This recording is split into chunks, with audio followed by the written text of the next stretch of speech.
Hey folks, I hope you're doing well today. Gnostic Antinatalist here. Today's topic is the damage has already been done. So there's many great videos on this done by Mark Antinatalist, Bleak Past, Life is Overrated 96, many others on YouTube, where they talk about this principle and this premise. And I wanted to really hone in on this more today. So shout out to all you guys. I hope you're listening and enjoy as much as possible, given the circumstances, of course. So this principle of the damage has already been done means that no matter what possible paradise state we may attain after death, no matter how good we're able to get life here on earth, no matter how much happiness we're able to ensure for ourselves, for our family members, for those we love and care about in this current reality or in a potential hereafter, no matter what, no matter how good we may be able to get it in the future, even if we get it to a maximally amazing, awesome state for most beings most of the time, even then, it will still not undo the damage that has already been done and is ongoing, happening currently. Okay? So irregardless whether there's a savior or not or whatever, it's completely redundant because none of that will undo the damage that has already occurred. Okay? The millions of beings who have died of starvation and horrific deaths of every description in wars, horrific diseases, dental problems, amputations, dental torture, everything, like natural disasters, you name it, right? Billions, trillions, gazillions, and take your number. There's every being that's come into this world has died some variation of horrific death, and very, very, very few of them had anything remotely that we would consider a peaceful death, right? A quote-unquote minimal pain death. Most deaths were excruciatingly painful throughout the majority of history, and most lives were excruciatingly painful throughout the majority of history. We're an extremely tiny 1% minority, those of us in human forms who have even overall decent lives. What to speak of those of us who would consider we have really good lives. Compared to the rest of sentiences and their experiences, we're living life as gods, comparatively speaking, if we're being honest, right? So, super, super rare to have a life you would consider, yes, the majority of my life was worth living, minimal pains, mostly major pleasures, my whole life, right? Very rare, extremely rare experience. And extremely rare to be able to experience life that way, by the way. Extremely rare to be able to have the brain chemistry to process things in such a way where you do appreciate things in that way, all right? So this also applies, and please take deep note of this, the damage already having been done also applies to Ephelist ideas of eliminating all life entirely, pain and pleasure just completely, an attempt to completely eliminate all of it.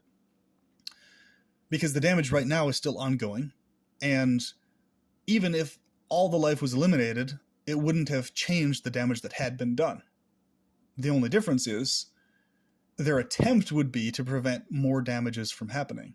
But I'll do another video on that, talking about how you would literally have to have at least one sentience eternally existing, purposefully forever ensuring no other sentiences arose, or a small handful of sentiences together assuring that no other sentience arose, keeping themselves in perpetual pleasure, ensuring that no sentiences ever arose outside of their maintenance against that, right?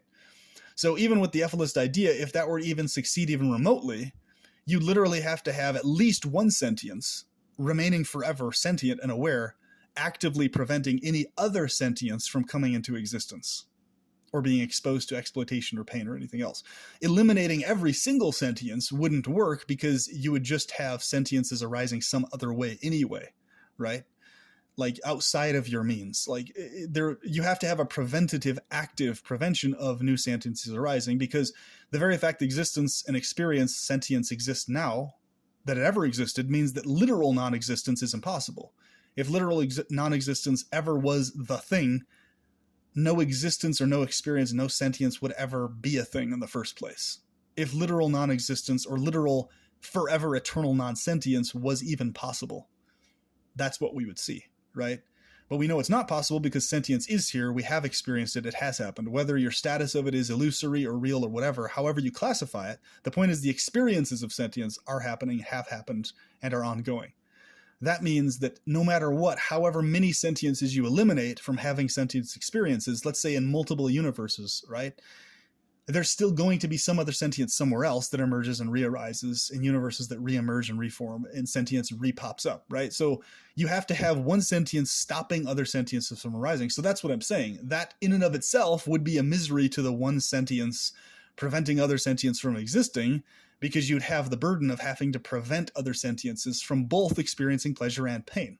You'd have to actively prevent it forever, right? And you'd have to be the one doing it. Some sentience would have to be forced to do it. Okay. So it's like any way you cut it, and that would be the damage continuing to be done to that one sentience, right? Versus billions of different sentiences. And no, it doesn't make it any less bad just because it's one sentience. So instead of having the agony spread out across billions of sentiences, you have literally all that agony compounded into one sentience. The fact that they have to prevent all of it forever. Okay. Versus being spread out to people have their different areas of prevention. It's just, no, one entity has to prevent all of it, right? So that's the other part of this topic. And also, obviously, with the natalist thing, that sure as hell is the same thing, same principle of these other two, whereas the damage has already been done even in that case, So I think this is really the core root of what Mark Antinatalist is getting at a lot in his videos / your videos, brother, if you're watching and listening. I think a lot of what you're talking about that's really at the root core what you're getting at. But, all these great topics you cover are awesome, but I think at the root, that's what you mean, basically. That's what the hard-hitting point is, that the damage has already taken place.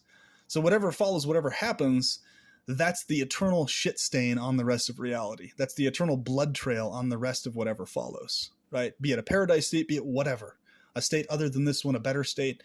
There's a blood trail still forever there remaining of this having happened in the first place. Okay. And there's the blood trail horror of potentiality itself forever existing as a thing that has to forever be stopped from manifesting tangible things. Right. Or more specifically, stopped from manifesting anything painfully tangible or exploitatively tangible. Right. It has to be kept only potential and not manifest in any way. So basically, this is the situation we're in, folks. And the antinatalist and or ethylist realizes this. They realize the scope of the horror, the damage already having been done and the damage continuing to be done and the damage coming up ahead from sentience continuing on. The only difference is our solutions differ in terms of how we deal with this. Some have the perpetual pleasurist solution, which takes into account that there is no absolutist solution to this. Therefore, it's the best we can do, realistically, and therefore should do because it's the best we can do. And then the ethylist conclusion, or a specific subset of ethylist, I should say, who would actually actively act on it, who basically have the proposed solution as maximal elimination of most sentiences most of the time, ideally all sentiences all the time, right? And figuring out how to achieve that in some way, shape, or form is their goal, basically, okay? If they're actively doing anything with the idea, that is, versus just having it as an armchair philosophy, And of course, I talk about it at the length in other videos. But let's say that an ethylist who really takes the idea seriously and is honest about it, and they're going to actively be figuring out solutions to maximally eliminate the largest number of sentiences possible. Now, I'm not voting for that or vouching for that, and I strongly disagree with that premise for many, many reasons. But let's say somebody who is actually taking their ethylist ideas all the way seriously, they're going to be actively figuring out how to achieve that to some maximal degree, right? Ideally, completely, or at bare minimum, some maximal degree. And this is where I suggest you're still basically a perpetual pleasurist, just not admitting it really, because you're just basically denying that the only actual solution is a perpetual pleasure one versus the attempt at eliminating all sentiences everywhere concept. It's far more doable in a real world active sense to go for perpetual pleasure stuff, because it's already what we're doing basically anyway, whether we admit it or not. So once again, I talk about that in other videos as well at length. But you see my point here, folks. You see the point that once you're aware that the damage has already been done and the true horror of what that means, okay, you're literally now in a position where and this is another video coming up, I'm going to do exactly on this, why it's very likely, and I think I've almost proven it at this point, but I'll go in more depth coming up, where I think I've proven now, or at least I have enough solid evidence that every single tier of reality is in fact demonic. It's just various versions of demonism, right? Including the perpetual attempts to keep eliminating all sentiences and preventing them from arising. That's also its own kind of demonism, okay? So that's not off the hook either. So what I'm saying is, because a lot of people, oh, but that's something else. No, it's not. It's actually just a variation of demonism. So perpetual pleasurism in a blissfully oblivious state to the damage that's already been done. Okay, so let's say you attain a state where a universe is full of only pleasure everywhere, right? Even if you attain that, this universe has happened where it wasn't that kind of a universe. So the damage has already been done, so you'll have to be oblivious to this damage already having been done to be in bliss, even in a world where bliss is the only sensational experience. You follow? So that's its own kind of demonism. Yes, it's a bubbly, lovey, big bubble butt, uplifting, goddess fart, unicorn fart, fairy tale, happy land version of demonism, but it's still its own kind of demonic world. Depends on what I would consider it a godly world or a goddess-like world or a benevolent world. But many others looking at it would just look at it and be like, well, that's just a different kind of demonic world. And I would agree with you. If you see it that way, I'm not going to argue because I understand why you see it that way. It's like, yeah, I also, if I saw it that way, would agree that that's also its own kind of demonic world. And I kind of do see it that way now. But I'm okay with that kind of a demonic world, but I'm not okay with other kinds of demonic worlds, right? I'm okay with a demonic world where it's full of pleasure all the time and everybody's oblivious to the existence of pain even as a potential, or very minimally aware of it as a potential and successfully able to keep it locked up as that only. But I'm not okay with a demonic world like this one, where it's full of sadism and cruelty and hatred and things other than perpetual romantic pleasure, right? So you get my point.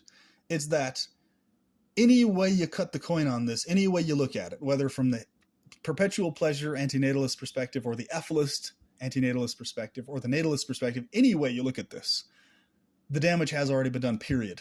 And there's literally no way to reverse that, you know? And people might say, oh, time travel, this and that, you could prevent the past from ever having happened.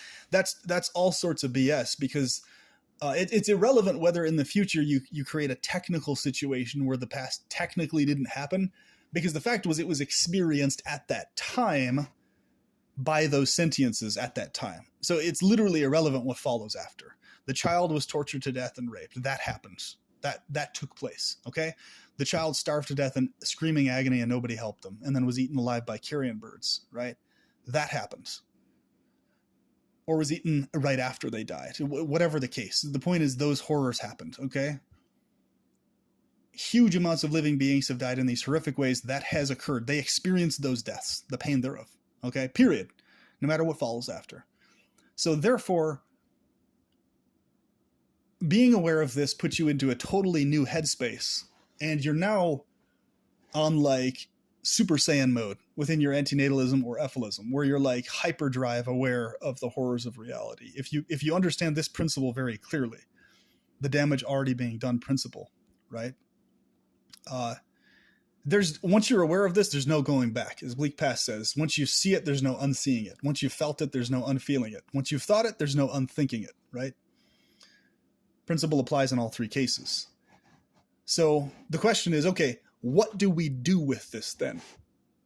And then some people, they're just like, well, all we can do is cope. And I suggest let's go beyond coping into massive, hyper oblivious, beyond cope lands where we're immersed in bliss, and let's shoot for that versus just coping, right? Why stop at only coping? Let's do a lot better than that, right? And then, of course, the voidistic ephalist would say, no, let's attempt at just eliminating existence. Let's figure out some way to create a Death Star to blow up planets technologically, and let's go in that direction, right? Or they just sit on their armchair and just have it as an idea and don't do anything with the idea. One of those two, right? Some people do that, other than comment and, do videos or whatever and talk about it. And then other people choose, well, let's just do the natalist thing because that's the horror reality anyway, and they conclude that the pain is worth it, along with the pleasure. They conclude that the exploitation and the torture and the horrors are worth the pleasure experienced in conjunction with them. When they conclude that it's worth it. Yes, it's a horrifying, sadistic conclusion, but it's a conclusion that various people come to based on how they're wired. We are not wired that way, as antinatalists or ephalists, obviously, but Many people are wired that way. Okay. So that's what this comes down to for us, folks. It's okay. Once you're aware that the damage can never be undone, and the damage is right now ongoing, what is the conclusion you come to? What do you consider to be the maximally best goal of them all, right? And really, when it comes down to it, you can literally have a hybridization of the perpetual pleasurist idea and the Ephealist idea of eliminating all life and sentiences as the ideal goal. You can have a hybrid of the two, where you basically purposefully maintain a certain number of sentiences that do the eternal task of preventing pain and suffering from coming into existence, right? So you could like eliminate pain and pleasure for all other beings that exist, but maintain a certain number of beings that are in perpetual pleasure that prevent any beings from coming into existence with pain being a potential or exploitation as a potential. So you can have a hybrid solution also.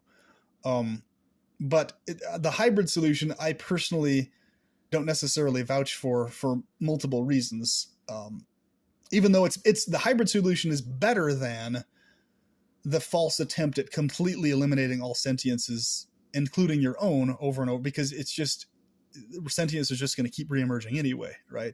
It's not going to actually solve anything.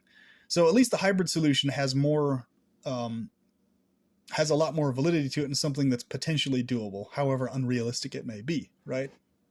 Down the road, way down into the future, technologically, it may be possible, something like that to be achieved. Who knows, right? But basically, that's really what this comes down to. So yeah, I mean, if an Ephealist has an idea of a hybrid solution like that, I'm okay with that. If you want to have a hybrid version of that or something, it's not ideal, and I would prefer them not to vaporize all pleasure and pain entirely, but at least they have some perception of, okay, when I say okay, I mean in quotations. I mean, like, I don't see it anywhere near as bad as the other one, but it's kind of almost as bad in its own way. But, and they would say the same thing about the perpetual pleasurist idea. Well, you have a huge number of living beings experiencing huge amounts of pleasure, and they're also actively stopping pain from coming into existence. Why does it only have to be a few, basically, right?